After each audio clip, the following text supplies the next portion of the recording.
স্কুলের পড়া স্কুলের শেষ, থাকবে শিশু মজায় বেশ। এই স্লোগানকে সামনে রেখে টেকনাফ উপজেলার সাবরাং ইউপির চান্দুলিপাড়া স্বপ্ন ছোঁয়া আইডিয়াল বিদ্যাপীঠের শুভ উদ্বোধন ও বই বিতরণ কার্যক্রম অনুষ্ঠিত হয়েছে।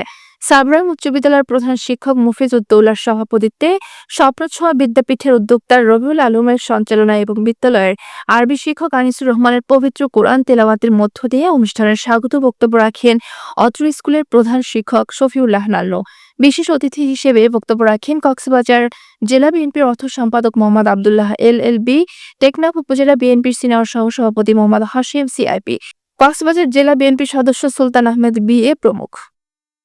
অতিথিরা বলেন, এই অঞ্চলে একটি আধুনিক ও নৈতিক স্কুলের প্রয়োজনীয়তা দীর্ঘদিনের। আমরা মনে করি স্বপ্ন ছোঁয়া আইডিয়াল বিদ্যাপীঠ স্কুলটি সে অভাব পূরণ করতে সক্ষম হবে।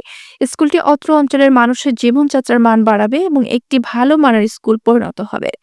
আলোচনা শেষে ছাত্রছাত্রীদের মাঝে বই বিতরণ করা হয়। এ সময় স্কুলের সকল শিক্ষক, কর্মকর্তা, কর্মচারী, অভিভাবক, সাংবাদিক সহ বিভিন্ন পেশাজীবী মানুষ উপস্থিত ছিলেন।